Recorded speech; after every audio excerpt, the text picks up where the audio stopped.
This is Corinne. And this is Ayani. And you're listening to Sex, Love, Literature, a pop culture podcast where we take a semi-scholarly look at why and how the sex stuff in media matters. This episode, we get into why we love and love to hate love triangles.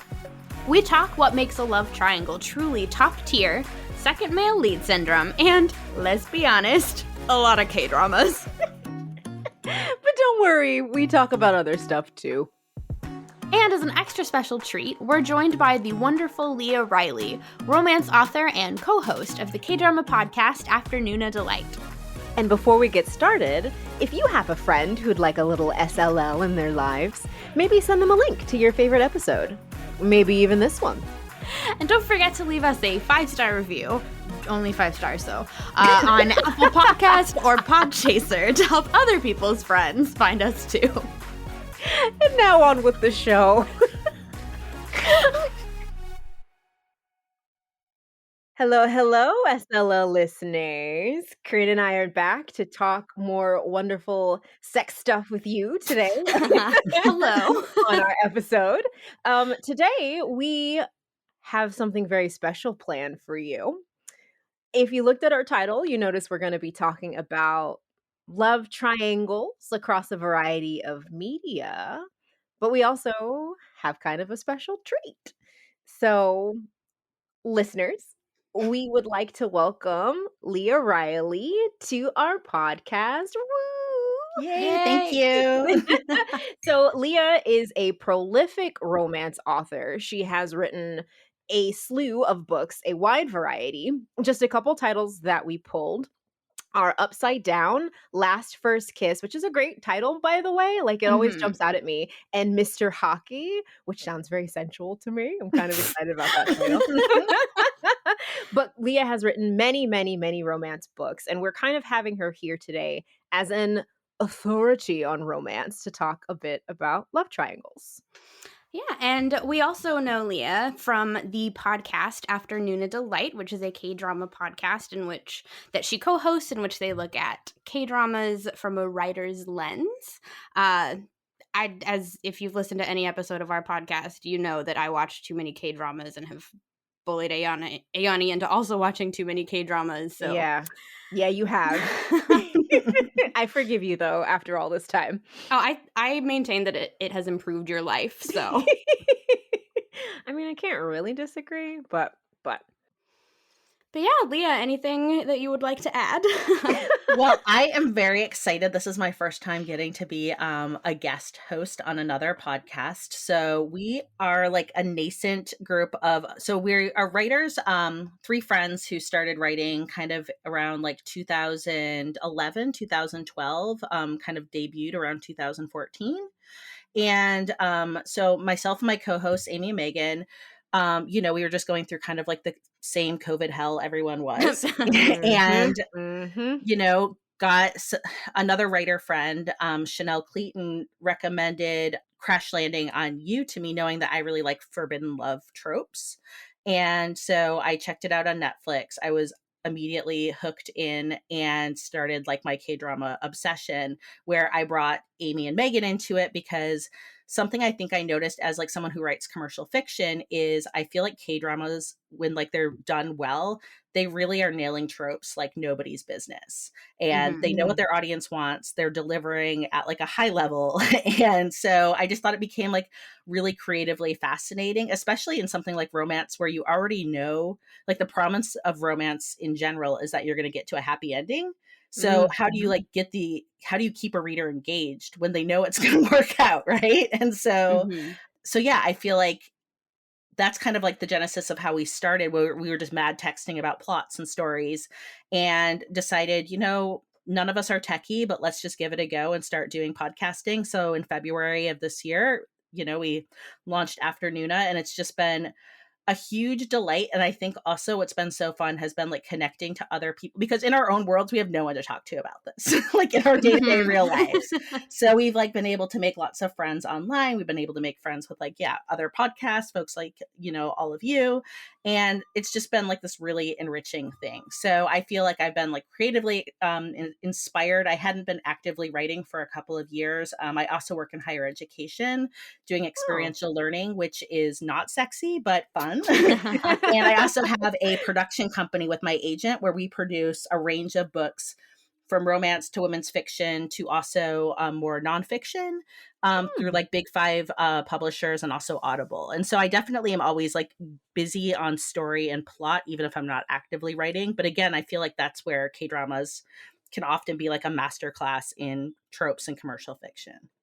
So we will drop a bunch of links about Leah in the show notes. So make sure you go and check out all of these different things that she's doing. But also, y'all just started this podcast in February? Yeah, we just jumped in, started recording, had no idea what we were doing, and yeah, basically that's like the exciting tale of that. But yeah, it's just been super fun to, I think it's made us consistently have something to do at a time, especially in like that spring period where like everything was still pretty closed down, where we could like have human connection. And then after that, it's just turned into something that I feel like is just a very vital part of my week to be able to connect with my co-hosts and really just get to like get into some of these stories that are bringing us so much joy. And honestly, that makes a lot of sense to me because Corinne and I started in August of the pandemic year one in 2020.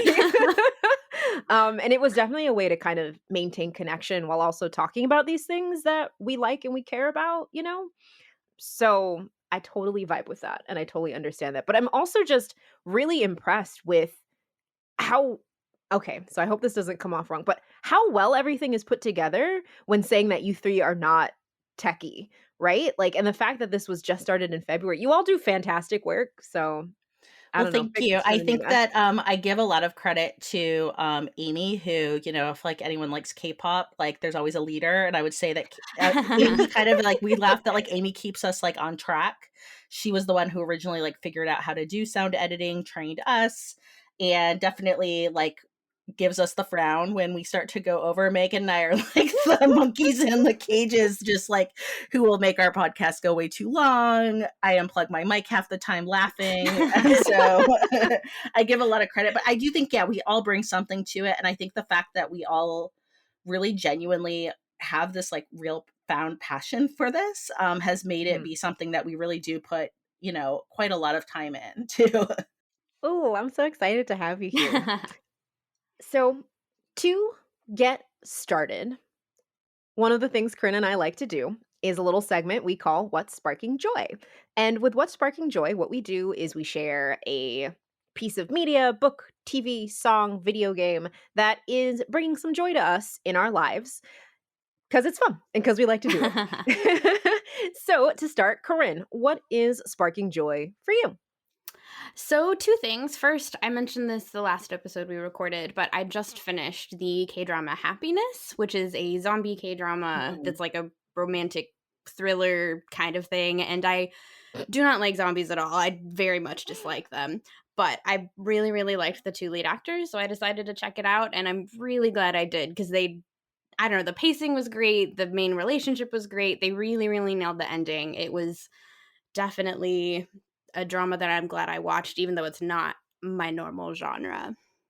Yeah, I've been hearing great things about it. Yeah, I was really, really impressed. Also, I've been listening to the soundtrack, and the soundtrack is really fun. But then the other thing is another K-drama that I just started. It's called Secret Royal Inspector and Joy, and it is very goofy, but it's a historical K-drama, and it's about a secret royal inspector and a recently divorced woman in like the Joseon area in Korea. So it's like really interesting to have a divorced person as like a main character. But it stars Taeseon, who was in Vincenzo recently, I think. as the secret royal inspector, and Kim Joy is played by Kim Kye-yoon, who is the female lead from Extraordinary You, which is one of my very favorite K-dramas. So she's the reason that I'm checking it out, and it's goofy, it's fun, but she is always just very, very delightful to watch for me. Ayani, what is sparking joy for you? So I have started watching an anime on Netflix called Blue Period, which is about a high school boy who discovers the love of art and decides that he's going to try to get into art school. And it's got kind of a simple premise, but the way that they have all these different art pieces that they're displaying, different styles, he goes into like an oil painting cram school. So all of these other students, Oh, yeah, wow. that's a thing. Oil painting cram schools are a thing.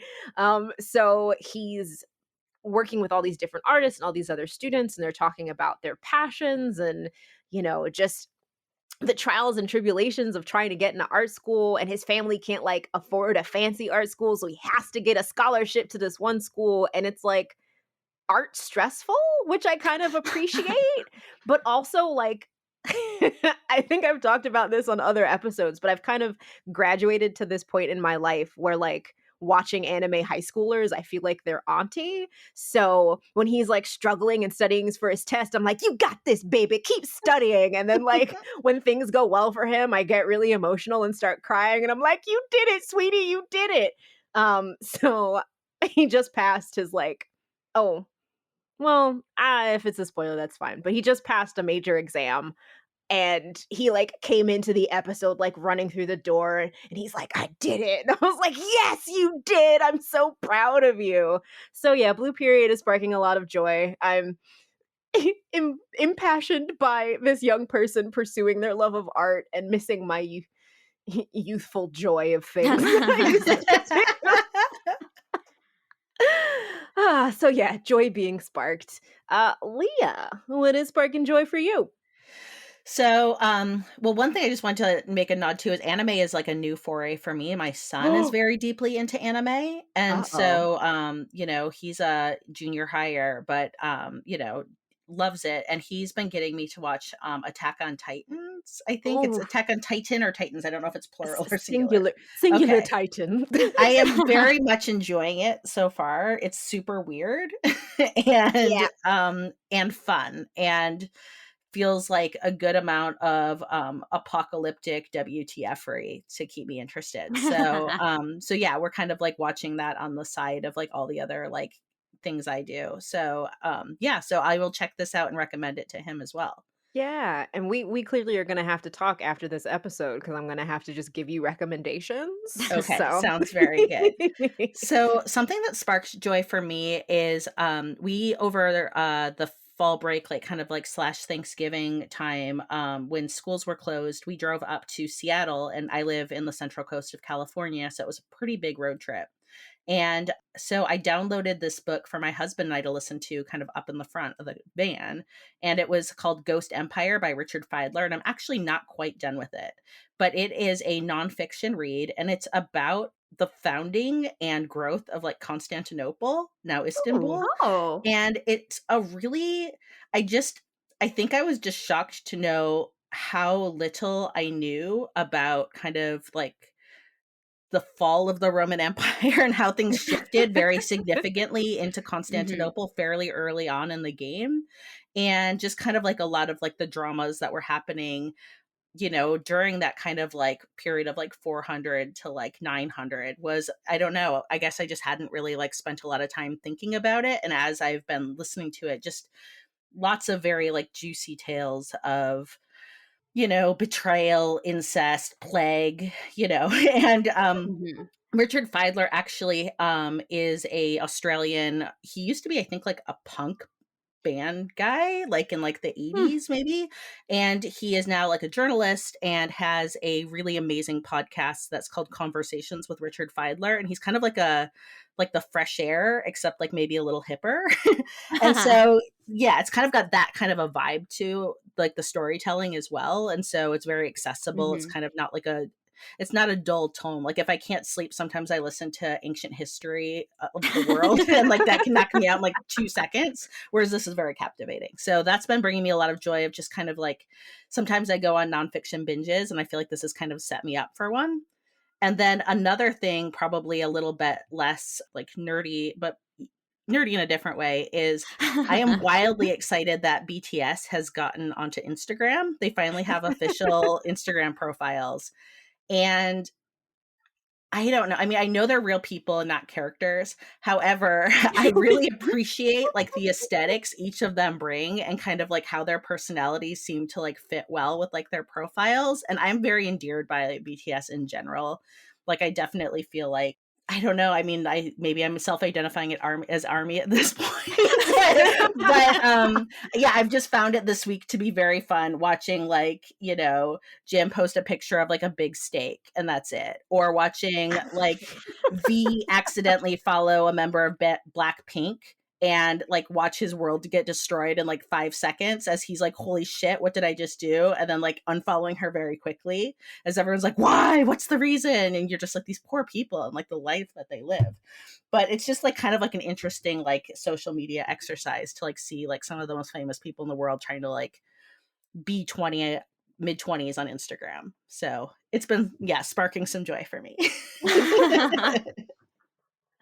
I think that's the first time an Instagram profile has sparked joy, and I'm kind of here for it. Like, I really recommend it. They only follow each other. They only comment on each other's things. And I think the thing that really endears me is like, I feel like the heart of BTS is incredibly, they're just like so dorky in so many ways for being so cool and talented. And so I just really appreciate it. Like it's very, very endearing to me. That's deeply hilarious about one of them accidentally following a Blackpink person. I know, like the pretty hot one, and then he's like, oh shit. Well, that's what happens when you only follow like a single digit number of people. If you follow someone else, like people are gonna know. Everyone knows. Or like one would be like, you know, I'm drunk, I'm gonna get off now, because they're like in quarantine because they were touring. Like they had 4 shows in the US, not touring, but they had 4 shows, and then like a bunch of them have gone home and they're like stuck in 10-day quarantine. So one would be like, I'm drunk, I gotta like get offline, and then like 3 minutes later they're like, I'm back, I'm here. It's just like, oh my god, I don't know, I find it really sweetly funny to watch like stuff that like, it just makes me remember like being a very awkward like in my 20s, even though I wasn't like worldwide famous.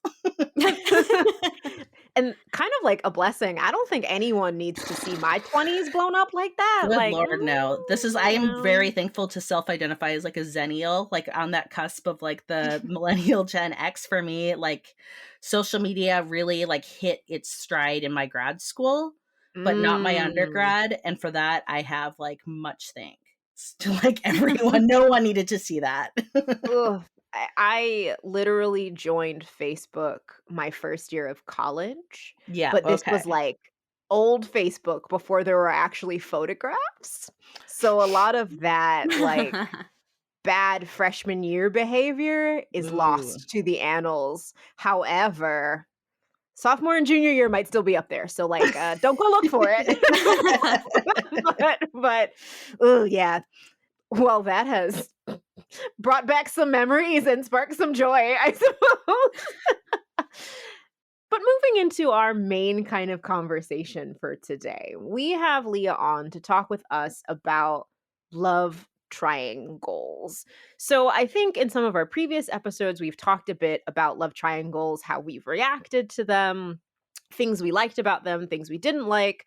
However, we thought it might be fun to have a deep dive to think specifically about how love triangles work, why we like love triangles, or love to hate them, or even like, why are love triangles a thing? Why is this something that we as viewers keep wanting, that storytellers keep telling, etc.? So yeah, to start thinking about it, what is a love triangle? What does that expression mean? What is that phraseology? So I guess just definitionally, a triangle has 3 points, so it's 3 people, and I guess stereotypically I would think about it as one person having to make a choice between the other two, but that is Mm-hmm. maybe not the only formation that exists in a love triangle, because like the lines can go in different directions. I don't want to get too mathy because I don't remember math words anymore, but I don't know. What do y'all think? Because I maybe should have written something down for this, because I'm like, oh, everyone knows what a love triangle is, but also like maybe we don't necessarily. No, I think that that's like a very classic, like, way to describe what a love triangle would be, there's potentially multiple love interests, I would say, Mm-hmm. is like a simple way to look at it, right? And then with that can come angst and conflict over like who does one choose, competing, jealousy. Mm-hmm. It's funny when you say you're forgetting your math terms. The term that jumps to mind for me is a love decathlon, and I know decathlon is not a math term. Isn't that like a test?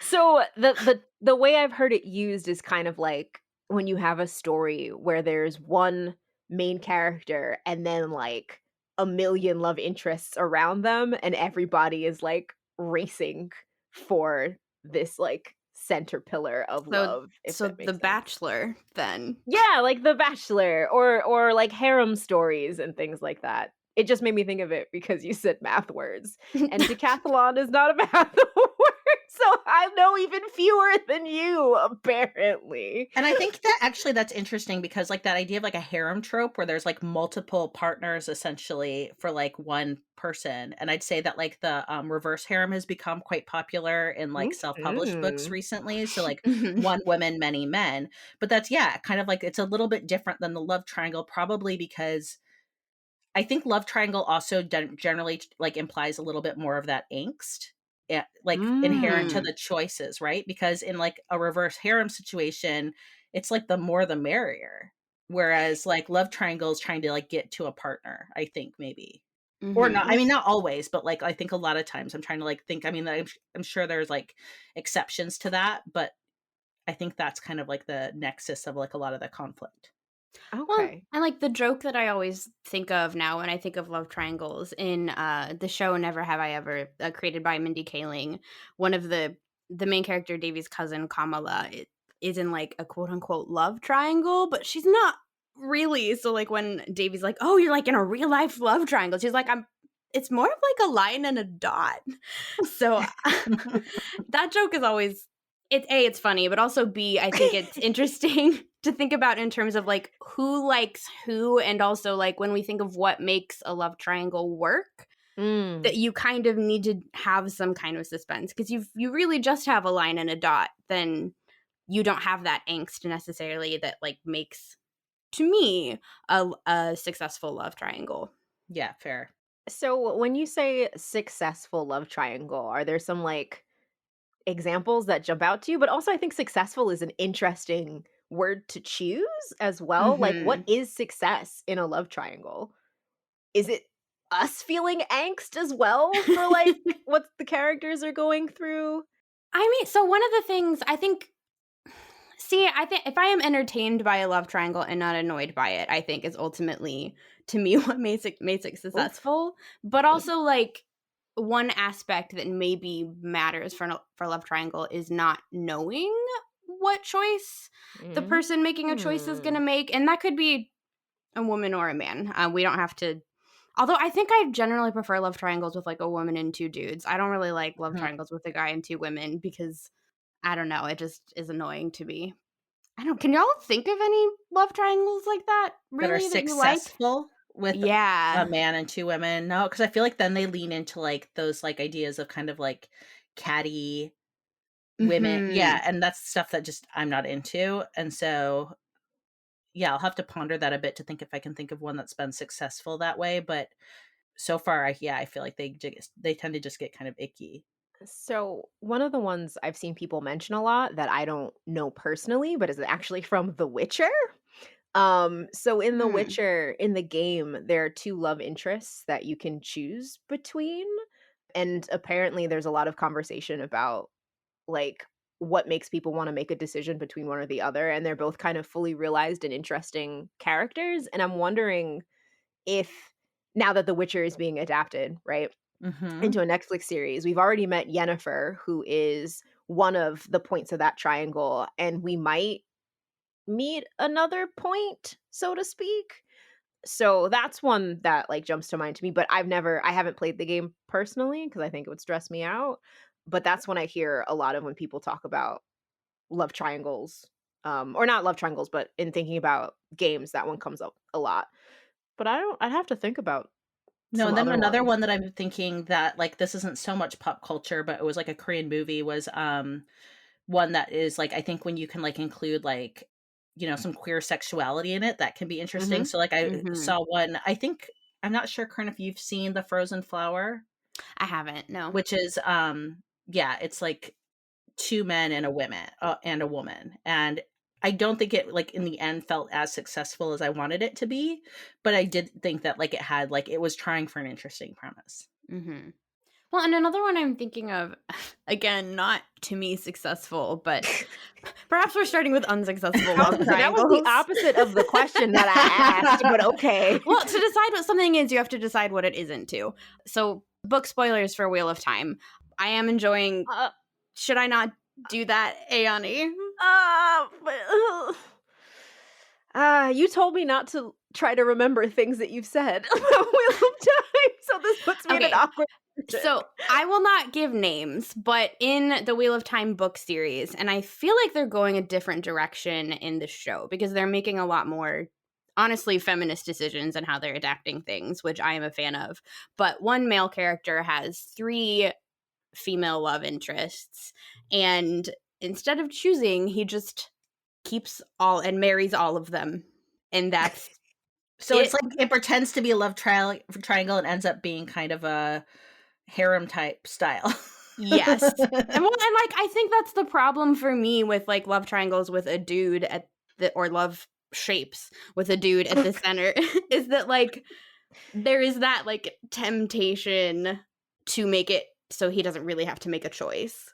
Mm. So it seems like then successful love triangles require some kind of choice to be made, perhaps, or at least there has to be play with the fact that there is a choice to be made? Question Mhm. mark? Yeah, I think there has to be some kind of angst in the decision making and maybe like I'm fine with like things ending happily and I prefer like the love triangles that I watch where the second male lead like still gets like a happy ending of some kind, but I think there does need to be some amount of angst and uncertainty that can then be resolved, but we need to go on that journey first. Interesting. Okay. So love triangles are pain, but it has to be satisfying pain.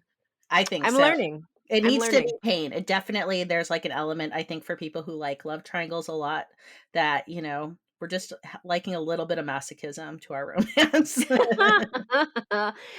So, Leah, since we have you here as our expert, do you feel like in romance novels, love triangles function a little differently than they do broadly, like in a pop culture sense? That's a good question, and I think the answer is probably just that it depends. So I think Mm. some are, like more just like the traditional, like make a choice and move on, and that's kind of the end. But I think where a lot of romances tend to be different than something like than let's say like a K drama, for example, is that you tend to get a lot of like the second male lead who's unsuccessful is then the obvious sequel bait, because I would say that especially for Mm. romantic fiction, serials are very or series are very common. So Mhm. it's pretty normative that like you're going to be like, okay, this is the person who was like unlucky in love in this dynamic, however they're clearly going to then be like the hero set up for the next book, and then you get their story. Interesting. So I feel like that's like a little bit of a different way that romance tends to handle love triangles. Not always, but that seems to be relatively common. That's really interesting. So it's almost like, in a way, the love triangles are, how do I want to put this? Not influenced by the materiality of the text, but kind of like, because K-dramas are often one season, Yeah. right? You Mhm. know there's that expectation of kind of finality, so you expect something different perhaps from your love triangle versus like you hope there are going to be more romance novels in a series so that you have a different investment in the characters maybe? Yeah, for me, especially when we're looking at like romance as opposed to maybe like literary fiction that might have Yeah. a Mhm. or YA that might have like a different lens of how they handle it. I would say that K-drama watching is more like living on the edge for me because I know there's like it may be, and it's not uncommon for the second male lead to be left with like a bag of nothing.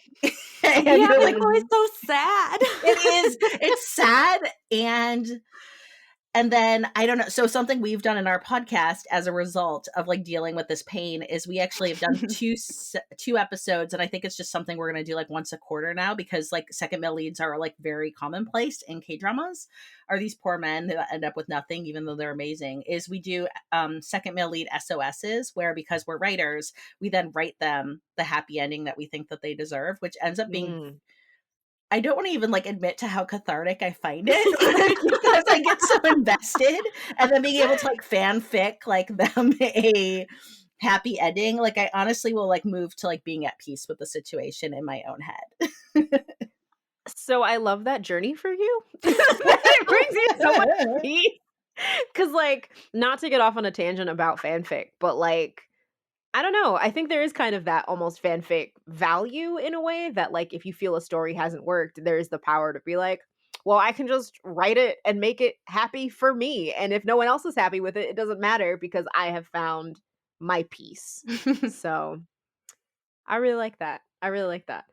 So doing a chin rub, when we think about love triangles, what are some ones? I know we did a little bit of trying to when we were thinking about which ones don't work, but and I don't want to zoom too quickly through our outline here, but I know there are a bunch of love triangles that we do want to talk about and do want to think about. So just throwing it to y'all, what are some love triangles that you really enjoyed, be it from popular culture more broadly, romance as a genre, or K-dramas, because I know that's what you both really want to talk about is love triangles and K-dramas.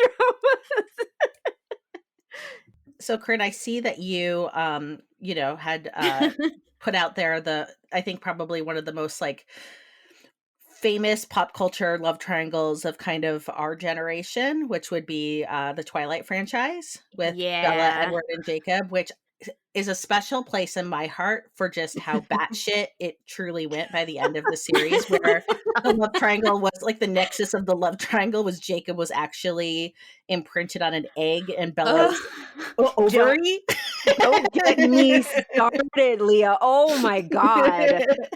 And so that was why, like, I mean, I appreciate that triangle so much simply because it went so bonkers that it's like lives in my heart as like one of my favorite things. Well, and it like you kind of can't talk about or think about love triangles without thinking about Twilight and I was very into Twilight as like a middle schooler and then a high schooler. Judging so, you. No, I'm kidding. I'm kidding. I mean, you can judge my middle school self. That's fine.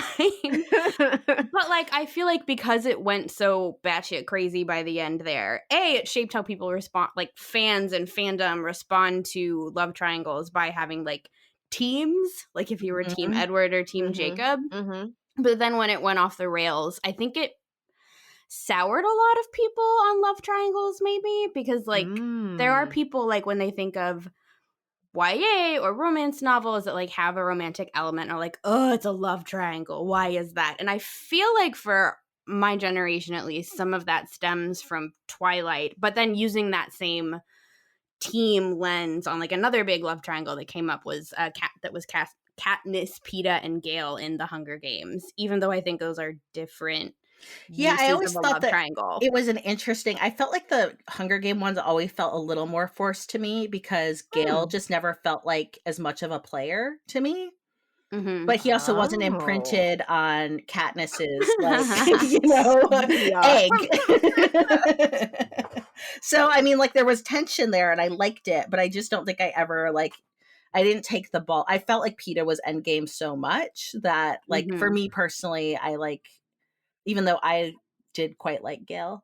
Yeah, it just always felt like we were going with the bread boy. So go ahead. Oh, no, I was just going to say that's interesting because there was an article that Corinne sent me when we were planning for this episode about, like, what was it, like 10 love triangles that went well and 10 that didn't.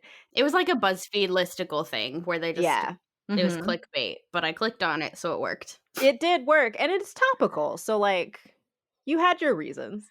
But they were the author was, like, very much for Gale and was like, Gale should have been, the choice in the decision, but apparently the comments blew up about that, were like, I'm not so sure about that, author." And also, I full disclosure, I've actually never read The Hunger Games, I've only seen the movies, so judge me if you will. Um, but once Gail was like, "Oh, maybe I blew up your sister," I was like, "Well, you blew up your chances, buddy. Ain't no way that she's gonna get with you now that you killed her sister, even accidentally." So, like, I don't know. I liked the bread boy. I Yeah. thought he was sweet. And they really did decisively take Gale out of the running with that one. Yep. Yep. So, and yeah, for me, one that I really enjoy, that's like probably it's very popular in young adult romance, but maybe not at the level of, Twilight or Hunger Games, is the Court series by Sarah J. Maas. Mhm. And for me, the first two books of that series are very successful when it comes to a love triangle, because I really appreciate the fact that she was really willing to go quite far with suitor number one Mhm. before realizing that that wasn't endgame. and Mm. and yeah, I think that was, I thought it was fun. I don't really love how the series has like gone, but I thought books 1 and 2 were really like if we're looking at what makes a successful love triangle being sheer entertainment value, 1 and 2 are like highly entertaining for me, especially the fact that she does really invest you in the second male lead basically as like the hero for all of book 1. Well, and I find that series so interesting. I've only read the first 3 books. I haven't continued on because a lot of things have happened. But I find that series so interesting because the first book was really flat for me and how Mhm. she Oh. developed Tamlin as the love interest. And I was like, okay, well, I have to read this for my research. So I guess I have to keep going. And then when I read the second book and Farah like changed her mind, or not exactly changed her mind, but like decided she needed to do something else. I was like, oh, I get it. That's why all of the things that were not quite right with the first dude, like essentially having abusive tendencies, Yeah. weren't sitting right with me. And then you're like, "Oh, that actually was meant to be problematic instead of romantic." Yeah. Well, and that is actually something that I think is my own hesitations about Sarah J. Maas's side is very interesting, that she does set up that like your first love does not have to be your only love, and like you Oof. can choose one thing and then decide that that wasn't right and choose something else. So I appreciate that as a narrative structure. I do So like it. I feel like now though that's just like the shtick.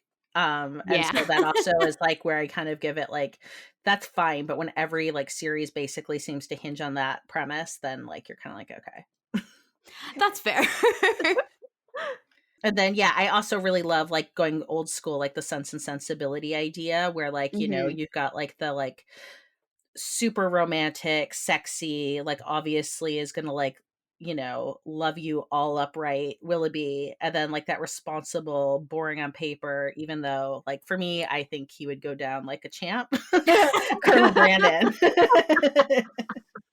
Because yeah, he's like that slow burn that like once like he's finally got you, like you're gonna like enjoy what you've got. But like, on paper, not nearly as exciting. And so yeah, I kind of like some of the old school, those like OG 19th century love triangles Mhm. too. And that one's like, kind of a side note one, but I've always liked that one. So, to throw one in there, since we kind of started our episode talking about anime, one of my favorite that I often come back to is Fruits Basket. And I think I've talked about Fruits Basket before in other episodes of ours, but it's definitely a classic anime love triangle in which you're kind of playing with the blue oni, red oni trope, because you have one boy who's got red hair and he's fiery and he's got a little bit of a temper, but he's means well. And then the other boy who has silvery blue hair and he's more of your classic princey Mm-hmm. type. Mhm. And it starts out with you thinking, oh, it's going to be a tug of war between these two characters for the main heroine. But as you get to know the characters and it really evolves, it's interesting how it plays with our expectation of how the love triangle is supposed to work. But I also like that everyone ends up happy at the end. Our I mean, this series is so old, so if I'm spoiling it for you, I'm sorry. But the second male lead, I guess I won't say who it is, does find his happiness in a way. And it's one of those shows where a lot of it almost feels like everybody is paired off at the end, and some of the pairs make me raise my eyebrow, and that's a conversation for another day. But I know that's one that comes back to me all the time, and it makes me think of it jumped out to me, Corinne, when you started talking about, like, the teams kind of a thing, because it was definitely like, "Oh, are you a Yuki? Are you team Yuki or are you team Kyo?" And I was always team Kyo because he was fiery and had red hair and turned into a cat. So, And I um think it's fun because I think like there seems to be like a real attraction for like, yeah, finding like self-identifying and doing kind of like personality profiles, or people get into horoscopes and like all these ideas of like who you are and how you show up. So having these teams that Mhm. you can kind of be a part of just like makes so much sense to me too. Well, and it's also interesting thinking about these older texts and older kinds of love triangles. So Mm. long ago, when I was applying to grad school for the first time in a paper that will never again see the light of day, I was comparing love triangles from like popular 1700s novels to the love triangles in the Hunger Games and Twilight, basically. And this in the older ones, and I think in the newer ones, there is this like following your head versus following your heart dilemma over like which Hmm. choice you should make. But there was the argument I was making. I think the two texts I looked at were The Coquette and Charlotte Temple, but I think maybe also like Clarissa by Samuel Richardson might fall into this pattern. The woman would have like the safe option that her family like recommended and would have been way better. So that would be like your Colonel Brandon in Sense and Sensibility. But then she would follow her heart and like choose the guy who basically ended up being a rake, and most of the time she would then die. So it's like There was it a clear warning. yes. But like in like the more recent texts, it seemed like the argument being made, if it, and maybe it they would say they aren't making an argument, but when we do have these patterns, I think it's still interesting about like you should follow your heart and like and don't listen to your head. Like it doesn't matter if they have money or like whatever. Like you should choose the person that you love. And I think that kind of shift in prioritization is interesting over like what Mm. matters in a partner. I think that is really interesting, and then it also makes me think, then what do we, say about something like, and I guess this is a love triangle, but the book, like, I believe it was, like, the '90s that it came out, but remember Bridges of Madison County? I'm just remembering this, where, like, the whole idea was, like, the, like, mother, like, the undersexed housewife who has, like, a photographer show up at her doorstep and like gets like the loving of her life for like a week, and then decides though like her duties with like family, and off he goes on his way. And it was like, it is, but it's kind of a love triangle, but then she ends up rejecting, like there's like that she doesn't die, but she's like, no, I have to like continue to just like what I mean, I don't remember it that much. It was like kind of like, my mom's generation, but I remember that Mhm. being like a very popular thing for like, at one point that was like, kind of like the Oprah book club kind of thing in like probably the mid '90s, I'm guessing. And what does that mean then too of like It's interesting because it's almost like a little bit of an escapist kind of yeah. fantasy. It's like, "Oh, I am a housewife with my drudges and my druthers and my husband and my children. Oh, hot photographer, I see." Like, it's just But then you're not going to throw it all in the garbage. You just had enough apparently that like just like took the edge off of like your like drudgery, and then Yeah. like I guess Godspeed to you, and that's all we can hope for. I mean, you kind of have that in like Into the Woods, the musical, where like the baker's wife decides to have like the fling with the prince and then dies for it basically because she gets killed by the giant. So there's like a tradition of punishing women Mhm. for like it's like once they've made a choice, they are supposed to stick with it. Like especially if they've like chosen domesticity basically. If they choose something else even briefly, they may have to pay a high cost. I don't know. I think it also depends a little bit on genre and genre Yeah. Mm, expectation. So I mhm, think mhm. romance or love triangles probably function differently in romance novels, or even in K dramas versus like I don't know, high tragedy. Yeah. That's fair. Or like women's fiction, like, yeah, some of like the Nicholas Sparks like melodramatic Mhm, Hmm. kind of, mhm, yeah. mhm. So, but yeah, and then pivoting to maybe K-drama, I think that's where it can get really fun. Yes. Because it seems to be one of the most popular tropes, I would say. Like I would put it in like the top 5 of what you could expect if you were trying a K-drama. Like it's not hard to come across a love triangle setup. Mm-hmm. It's funny because I think my first K-drama was also Chloe, right? Corinne, was it Chloe? I'm pretty sure it was Chloe, yeah. Yeah, which is like one without. Oh no, No, wait. it starts with a love triangle, but then they take it somewhere different with Alberto. Yeah. Oh yeah. Alberto who. But it is one that I think like the love triangle is not as important. You know what I mean? Yeah, there's a love triangle, but Sadie's choice isn't really Sadie's choice. but like her choice isn't really the important thing isn't her choice between Captain Ree and Alberto. It's between her narrative thing is like, how do I get the fuck out of North Korea? That's the important thing. While keeping my my hooks in this like very sexy captain who is it's much more of a forbidden love for her. Basically, I feel like it was like a fake out love triangle that went into more of a traditional B romance. Yeah. And I think that's maybe I really like those where they set up a love triangle, but then sort of get the second male lead out of the way pretty quickly, and then he gets his own story, and then often does end up in the B couple because like you start out with a little bit of suspense in like what exactly is going to happen, even though like most of the time you know who's going to end up being the main couple, if only from like the more famous actor playing that person. Yeah, basically that. That's usually a pretty good clue. Although I do say that there have been times where I really haven't known. And I feel like that's probably my favorite. And so I guess it's no surprise that like seeing that I love that my 2 probably all-time favorite K-dramas both are kind of like the like I really just didn't know what was going to happen. And that was Mr. Sunshine and then Reply 1988. And Mr. Sunshine, I would say, isn't even a love triangle. It's like a love pentagram. Oh, those are so good. There's like 5 leads and like really, yeah, I would say that.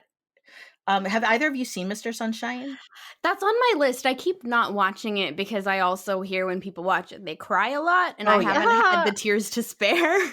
So I think without getting into like some big spoilers, while revealing that there is a love pentagram, but I think that's like fairly clear as you begin to watch how it's set up.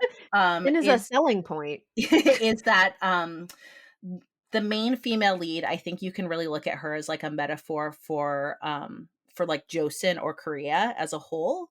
And then the love of like male leads in it are kind of like how they're also grappling with like their connection to homeland in like some way, but like it's like reflected, I would say, like metaphorically through like their love and like conflict that they have in their loves to some degree for the main female lead. So it's kind of an interesting one. And it is very, I mean, yeah, it's highly emotional. But I do think it's really good. The only caveat I will say to that drama is that there is a lot of just staring. Like they could have done with like 90% less just standing there and staring. And really, like, we probably could have like saved like 2 episodes out of it, but that's like a minor quibble for me. And it's also a slow start where like for the first, like, I think that's one you really need to sit in for. And it's kind of long. I think it's like 22 episodes. So oh wow, I'd say by like episode 5, you're really cooking with gas, but there's like a slow, I mean, it's interesting at the beginning because there's a lot of like historical things where I don't think in the US we do a particularly good job of seeing kind of like where some of our like colonial past came to play in different parts of the world. So I learned a lot about like, kind of like where America was at with, the Joseon dynasty kind of in the late 19th century and things like that. But like, yeah, it's a slow build in and then you kind of start like kicking through, like the more external conflict. So what was the other K-drama love triangle you really liked, Leah? Okay, so Reply 1988 at this point, like, yeah, I really like, I feel like they're tied for my 2 top dramas. And Reply 1988, I don't want to get into too many spoilers because I think the uncertainty of the choice is like a large part of the enjoyment of watching it. But you're kind of it's got like that nostalgic element of, it's kind of like upper YA. Like you're kind of hitting these students right as like they're leaving high school and kind of beginning their college careers. Oh, also context for people who don't know, Reply 1988 is a drama starting in 1988 that follows that follows this neighborhood and essentially a huge cast of characters, but 5 main ones. So 4 dudes and a girl who, as they grow up, and one of the central conflicts, I don't feel like it's hyped as much as it is in Reply 1994, but is that you see she marries one of them, but you don't know which one. Yeah. And so there were a series of these like kind of like nostalgic heavy shows. So there was the Reply 1997, 94, and then 90 or 88. And I feel like 88 learned its lessons. It came last. So Yes. I feel like it's the best because they do like to have it be a surprise in these shows of like who's the main couple and how did they kind of end up together. I feel like that was kind of like a common thing through all of them. But 88, I think, felt the most successful because beyond it just being a choice, I felt like they were all fully realized characters, kind of like living their lives and having like their own arcs and emotional conflicts outside the relationships as well. So the love triangle was still like a conflict point in the middle of the whole story. However, they all had like their own agency and their own stuff going on outside of that romance. I agree. But it does have a love triangle that It does. It's very painful. And I think for me, it speaks probably on a personal level. So I'm doing a rewatch of it right now with a couple of listeners because we're going to be doing a pod at the beginning of the new year that's going to be rewatching a favorite drama and then applying some principles from a book on universal fantasy to it. And so kind of like what makes like, like what makes some of these dramas like such classics is they could kind of appeal to these like universal fantasies that many people have. But something that as I'm doing this rewatch that I'm really realizing like hits me strong is that I was probably the high school student who, when I was madly in love with someone and like all in my feelings, the way I would show it is to do absolutely nothing, not look at them, not speak to them. I was thinking about like how there was a boy I liked so much in 10th grade, and he actually wrote me a letter and put it in my locker that was like, let's hang out. And I took the letter and I folded it up and I put it in my backpack and never ever did anything or talk to him. And that was how, and I mean, I was in like, you could look at my journal and I'm like trash for him, but I just could not like get it together. And so I feel like it delves into some of that too, of like what happens if like you miss your timing and maybe like it could have worked out great, but you just like really just didn't have the maturity or like the ability to kind of rally yourself to like, to make those more adult choices. So I don't know. Right now, it's really got me in those places. I'm just like, oh, this feels very relatable. So something I will say about Reply 1988, and perhaps we can also use this to transition into talking about second male leads and second male lead syndrome, is I very often have second male lead syndrome, and it's chronic, and that I almost always prefer the second male lead to whoever Chica ends up picking, and and a lot of that is because I generally prefer like more betas. I prefer like nice guys, not like the like bad nice guy, but guys who are legitimately nice and kind and like respond generally pretty well to getting rejected. But in Reply 1988, I like really liked the guy who was not those things. And I was like, oh, I finally don't have second male lead syndrome. And I was 100% wrong.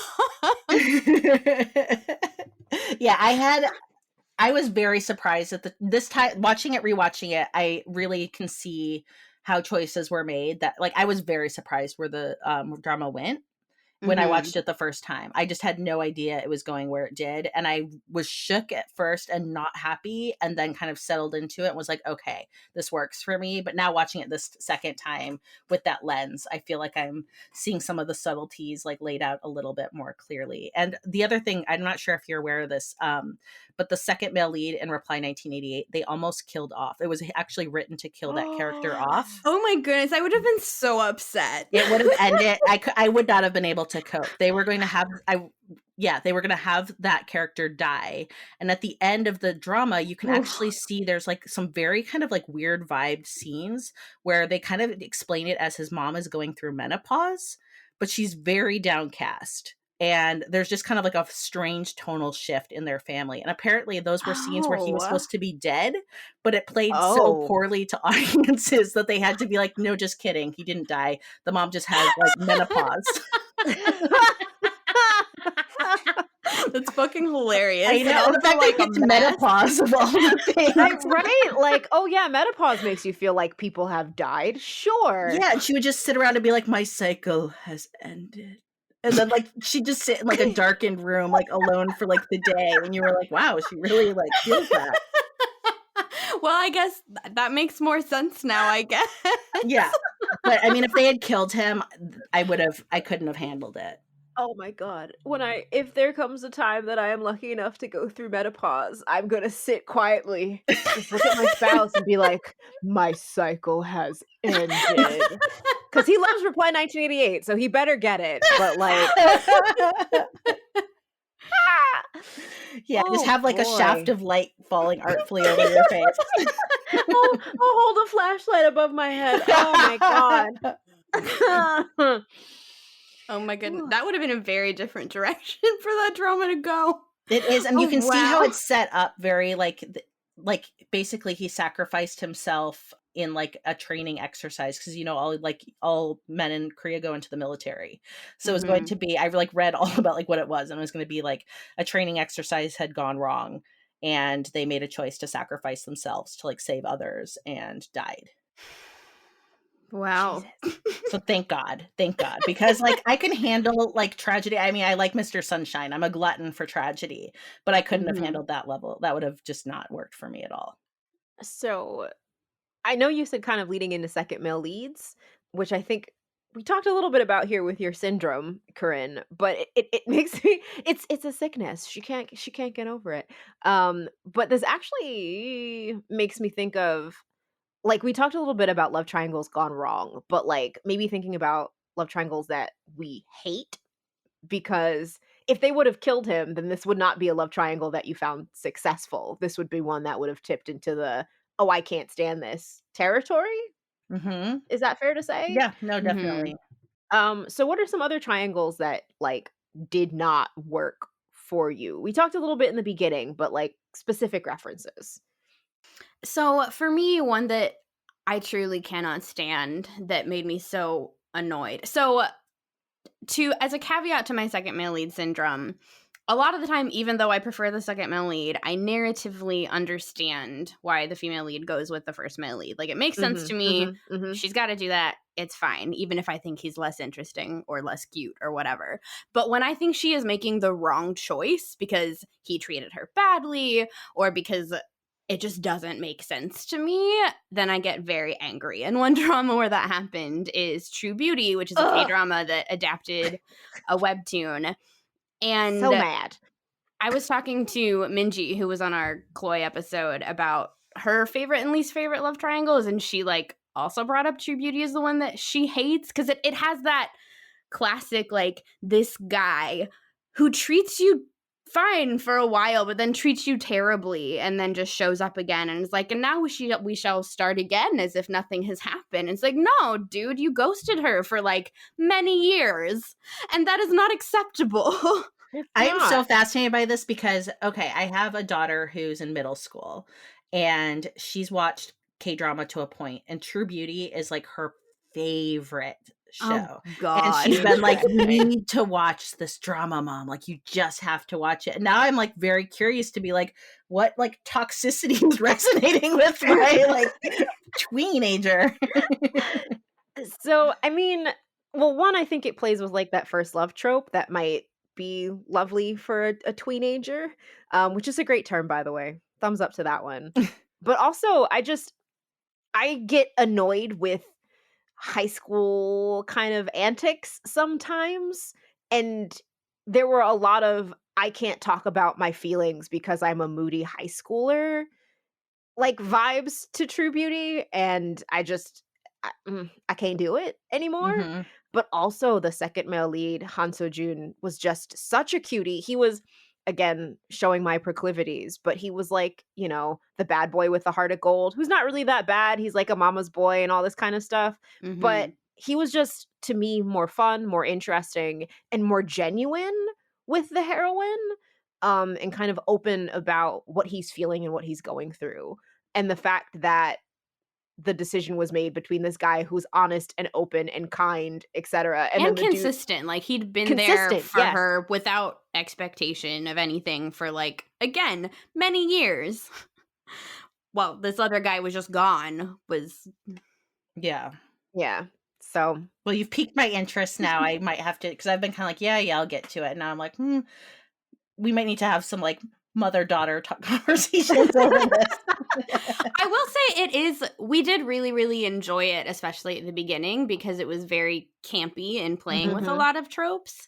And it's also by the, I guess, director of another K-drama that we really, really like called Extraordinary You, which you should encourage your daughter to watch if she hasn't, because that one is like, that one's one of my top 3, I think. Okay. yeah, and also the K-drama, not the K-drama, the webtoon goes differently, apparently. Oh, yeah, that's tricky.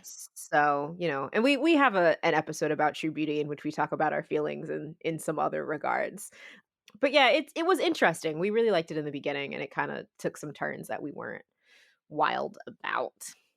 Gotcha. Have any of you seen She Was Pretty? I haven't. I like read some show descriptions for that and was troubled by them, so I have not watched this has been it. that was probably like a love triangle that didn't, like, one where like legitimately I was pissed when I finished it. And like, yeah, still get angry when I think about it. But basically, like, the idea was like, a young girl who'd been like beautiful and smart and wealthy kind of has become like a bit of a loser, but essentially all they did is give her like curly hair and red cheeks. And don't get me started on that trope. Yeah. And then she had a best friend, but we get into like some fat shaming because her best friend, who grows up to be, sexy, he's played by Park Seo-joon. So Park Seo-joon is clearly, like, lovely, but when he was younger, apparently he was overweight, which, horrifyingly idea apparently. And so he has grown up to be attractive. So they try to spin it like, now he has grown up to be attractive, she's grown up to be less attractive, and somehow he doesn't recognize her with her curly hair and red cheeks. And so she has her super beautiful best friend pretend to be her and date him because she just can't like handle the fact that like she feels like such a flop.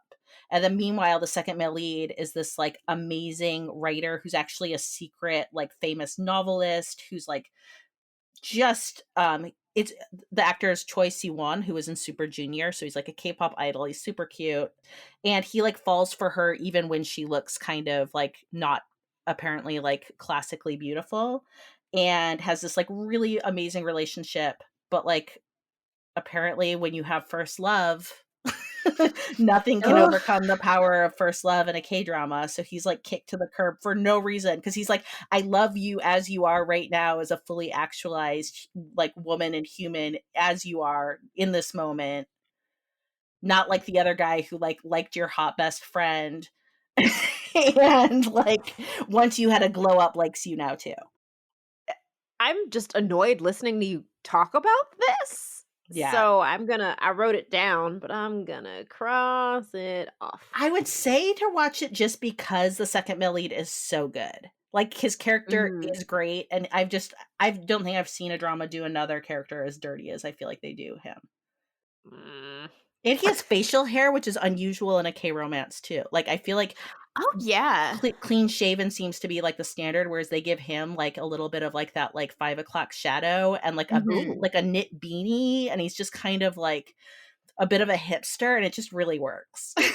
Yeah, I think it's because they're really into like flower boys that are really, really pretty as like their romantic ideal, and you maybe get a little bit more facial hair in the historicals, but not a ton. And never with the normally love interest though. It's just like not with the love interest. Everyone else has the wispy facial hair. Love interest always clean shaven. But so thinking of something, just some through lines and the things that we don't like in the first male lead, it seems like we don't like, basically abuse. Not to put too strong a term on it, but like if someone is nice to you and not nice to anyone else, that is maybe not romantic and not something that we should go after. But that does lead me to my next question, which is what happens when the second male lead is the villain? Because I must admit that I deeply enjoy that as a narrative setup. Is there an example? Because I mean, I don't know. I like a little villain love. I support it, but also in narrative, not necessarily in real life. But are there examples that you're like thinking of? The two that I really enjoyed where the second male lead was like not was both the second male lead and the bad guy were Queen for 7 Days and Tale of Noctu, and they're both historicals. And in one of them, in Queen for 7 Days, the second male lead is like the sociopathic king, and his little brother is like a prince who is trying to overthrow him. But it's so interesting because he does legitimately love and care about the female lead. I can't remember her name, even though like, but he's so dangerous. But it's so interesting to watch their interactions, knowing that I think maybe the reason I can watch it and enjoy it is I know that he's not going to win, or if he wins, then it will not be framed as a happy ending. So I can appreciate the complexity of his character and the complexity of their interactions, especially as she like grows up and realizes that this man who she's always thought of as like a big brother who has like always looked out for her has in fact been really terrible to and for a lot of other people. So seeing her figure that out is really interesting to me. I do love those though. But also like thinking about genre, because they are historicals, there's like a sense of remove from the present. So I feel like I'm more comfortable playing with and seeing like different kinds of villainy play out in the second male lead and their relationship with the female lead, when there is like the thing that is evil about that, like you don't have, well, I don't know. You largely don't have evil kings in like contemporary romances. So like it just, the stakes are different and there is a sense of remove from the present. So you're not necessarily idealizing beheading a lot of people by being like, but also like it's a little bit sexy. Yeah. Have you watched Mr. Queen, either of you? Oh, we love Mr. Queen. Okay, so Mr. Queen, remember the sad cousin Byung In, played by In Woo. I feel like he kind of, I mean, because I don't know if I'd say he went full villain. He flirted with villainy and became the hottest corpse I've literally ever seen. Well, I think it's also interesting thinking about if the second male lead starts out as a villain or turns villain because of like being turned down or like not getting the girl, because I think that's also different. A different setup. Yeah. That's different. That just seems like men behaving badly then, rather than like, but I feel like he did that, but then they also gave him the noble sacrifice to then kind of like save his character at the very end, where like then like he had to die to like earn back like the bad things he'd done, but he does, and he saves the day. That he does. So hot doing it. Oh, Mr. Queen is so good. I loved that show. I'm not the only one who likes villains, though, right? Yeah, no, I was gonna say, like when we get into like, you know, for young adult, like, you know, the whole Grisha stuff, I'm very problematically Team Darkling. Even like before the like show was cast, like I felt like that's why the Sarah J. Maas court stuff got me, was because I felt like Rhysandr, like the dark fairy lord, kind of gave me where I wanted Darkling to get to, which was, you know, I don't know, I guess that, you know, in real life, you know, I don't want the tortured, emo, engaging in casual murder guy, but I'm not going to kick that out of bed in my romance, like my fantasy. No, very you fair. Know, I get that. Like, I remember. I'm Kylo Ren trash. I was going to say, after watching the first, what is it, The Force Awakens, I was like, oh, hello, you evil man. Yeah, but we've had quite a few conversations about what is that man's name? Adam Adam Driver. Driver. We've had quite a few conversations about Adam Driver, and that picture where he lifts up the sheep just does it for me. So, like, it was like Adam Driver lifting the sheep and Kylo Ren. I was like, yeah, okay, I can see the appeals of the I dark have side. to see this, the lifting the sheep. Oh my I'll god. send it Oh to my you. god. I'll No, put I that in found the show notes. it. I just found this.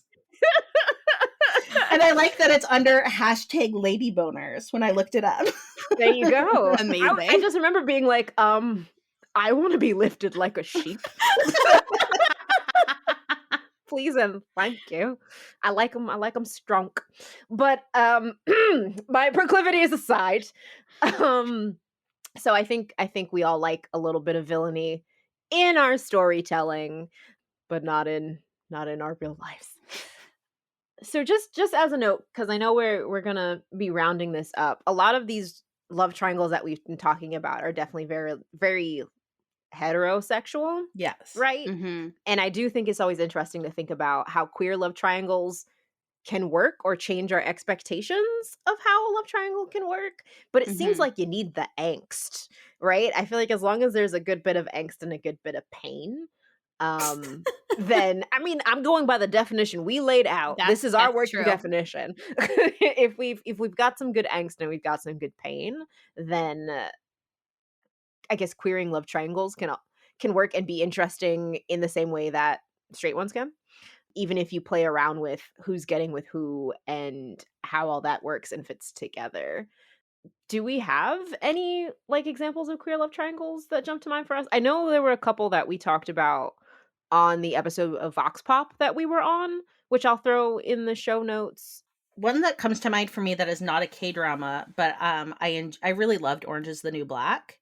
And I Mm-hmm. felt like they kind of did set up at the beginning that, you know, you saw Piper with Larry, like Jason Biggs, played by Mhm. Jason Biggs. And like, obviously he was an endgame, but like, I liked, you know, I loved Alex in Orange is the New Black a lot. And Mhm. so, yeah, I kind of, that was, I think, one that just like jumped to my mind immediately as something that I really enjoyed, that their story. As much as I never loved Piper's story, I always liked Alex, and I liked what they did with Larry.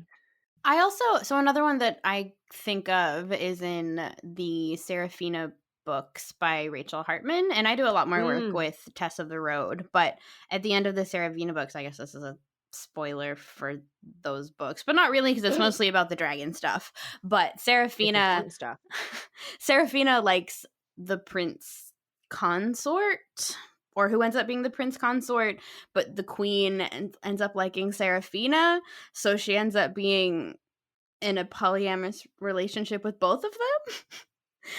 That's how you get your riches, girl. Yes, king and queen.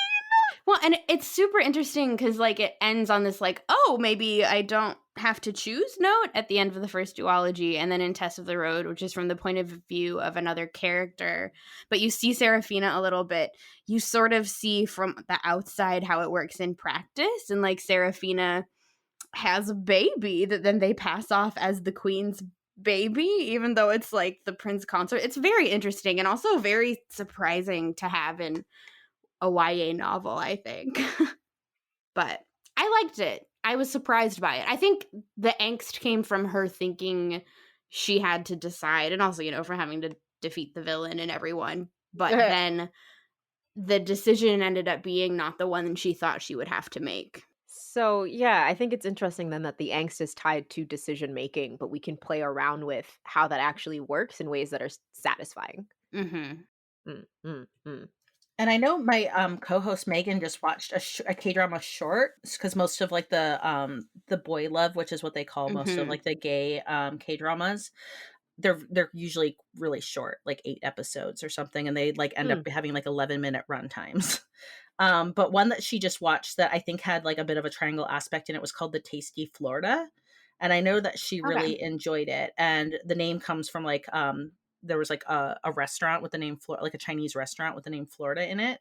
And I think it's like, from what she was saying, it was like, you know, somebody that like works in the restaurant, and then like, you know, different staff and friends, like all competing for like the same guy.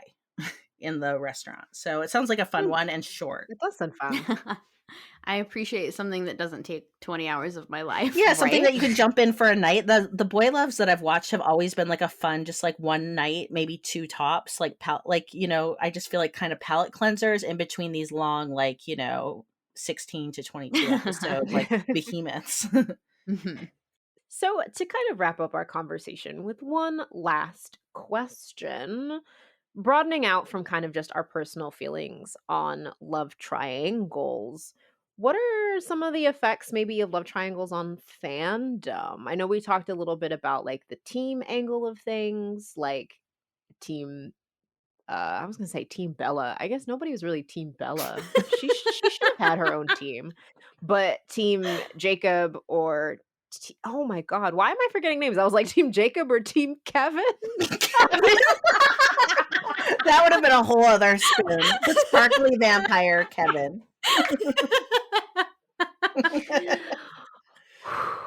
Jacob and Edward. Those teams. Or otherwise, I mean, I think I'm Team Kevin now. I think I have to be. But, as kind of a way to wrap up, what are some thoughts about how love triangles play into fandom? I mean, so the first thing I think of when thinking about that is like it can result in some really contentious divides. So thinking about like the K-drama startup and also the K-drama Reply 1994, people like had some real big feelings about about like who should get the girl, and like so much so that like they might hate you if you disagree with them, or at least say they do on the internet. So that's interesting when it comes to sort of like, I don't know, it also drums up buzz for a show though. If people are like that invested in what's happening, then like they're more likely to talk about it, and that might make people more interested in it and then like want to watch it. Although I will also say the buzz around startup was so heated that it made me not watch it for a year because it was too much for me. Yeah, I mean, we did a startup podcast maybe about a month and a half ago, and when it was like we shared on Twitter that like that was one of our upcoming ones, the reaction, I've never like we had people writing to us saying that they were praying for us. Oh no. Like, we hope you stay safe. I was like, are you kidding me? Like this is, and I like already watched the drama at that point. I'm like, I understand there were big feelings, but for me, that one in particular was interesting because I was like, the main heroine for me was just never very compelling. And Ooh. so I was just like, look, how is there this much fuss over who gets this girl? Like, she's fine, but like, I feel like she was very much like a Mary Sue type character. And so I was like, look, if you had second male lead syndrome on this, just like save them for yourself, really. The power of fanfic strikes again. Yeah, exactly. So maybe as a way to wrap up, we could I'll name a favorite love triangle that we perhaps haven't mentioned yet that people should go check out in a show. Great. So I guess since I asked the question, I'll answer it first so you have time to think. But the one that I haven't really talked about a ton, even though I mentioned the show, is Extraordinary You, which I really, really love because it has kind of two love triangles at play. So the main character of the drama is she learns about herself, a character in a comic, and she's also not, it turns out, the main character of the comic. So then in this drama we have it's playing with the main love triangle of the comic, but also the love triangle of, her name is Undano, and like her figuring out like what her life is within and outside the bounds of this narrative that she exists for. And that is another one where I find her love triangle very interesting because the second male lead is kind of a bad guy, but also kind of not. So, so that is, I think, one of my very favorite love triangles and one of my very favorite dramas. So I have two that I would touch on that I think are like, and they're both K-dramas. Surprise, surprise. But one that I think that I really liked is Her Private Life, which centers I on love that one. the premise of you know, kind of a mid 30 something, like art curator who has a private life fanning out for K-pop and like one boy band in particular. And so what I like about it is it's like a relationship between like kind of like her like cold boss, and I do kind of like a cold boss office romance, with a character who I felt like was like incredibly non-toxic and supportive, and I really enjoyed the hero. But then she also has kind of like an adoptive brother who becomes the second male lead, and he was just a fantastic character that definitely didn't give me, I didn't have second male lead syndrome like my co-host Megan did, for example, with him. But I thought that it was like a very well done story of like why he would authentically have feelings for her. And then it left enough of a door open where I felt like he was on like a journey to like the next thing, and that felt okay. And then the other one that I felt like, in both of these I liked because I felt like the second male leads get a happy ending. So I guess that's important to me and really liking it, was I'm Not a Robot. Have you seen I'm Not a Robot? Yes, I watched that, I think when y'all were talking about it on social media, maybe. I Okay, really enjoyed it. yeah, I loved it. And it's basically like she had kind of like a toxic relationship with like a genius scientist who, when they broke up, created a robot in her image, which is also very problematic. And that's the second male lead. But he actually kind of goes on this big journey throughout the drama of like realizing all the things he'd done wrong in his relationship, and then gets the chance to like course correct and have like a new healthy relationship start by the end of the story. And I thought it was really positive and great. And they like stayed friends. Yeah. Both good suggestions. I liked those a lot. So I need to go in a different direction. Um, but the one I'm going to say is a webcomic or a webtoon that I've been reading called Let's Play, which is kind of a play on the love triangle, in that we have our main character, Sam, and there are three gentlemen who are set up as potential love interests. And we know that they're all being set up as love interests in different ways, but the story is kind of working through them, not chronologically, but like it's it's made to make you think certain characters are your OTP, right? Or your one true pairing in the sense of the show, or in the sense of the comic. So it's not that they're all actively going after her at the same time, but it's going to be her kind of working through these different relationships. Mm-hmm. And right now she is in a relationship with this Welsh blonde man, um who they are exploring and working through things, and it is very, very sexy. But the question becomes, is he endgame, or is endgame the other gentleman that she hasn't had a relationship with yet? So it's kind of interesting thinking about, I guess, a time delayed love triangle, if that makes sense, because a lot of it is our speculation and conjecture, but also seeing how she interacts with these guys and how that plays around with who we think she'll end up with. So Let's Play. That's the one I'll go with. Leah, thank you so much for hanging Yeah. out with us on our episode today. This was so much fun. I don't know if this was supposed to be a La Petite, but if it was, LOL, we made a really long episode again. That was supposed to be a La Petite. Ah. It happens. It's always surprising when you think it's something, but yeah, I feel like, yeah, when it comes to love triangles, I feel like, yeah, we could just keep going, honestly. Forever. The whole show about love triangles from now on. But Leah, where can the people find you? Yes, thank you. So you can first and foremost find us anywhere that you listen to podcasts. So that could be Apple, Spotify, literally, I guess, anywhere. I think we're on Amazon and all the other places. And that's Afternoona Delight podcast. So that's just a play on the idea of Nuna, like the older woman. So Afternoona Delight. We are on Instagram. We have a website that you can go to and check out. We have a Redbubble store where we do merch. We have a Patreon.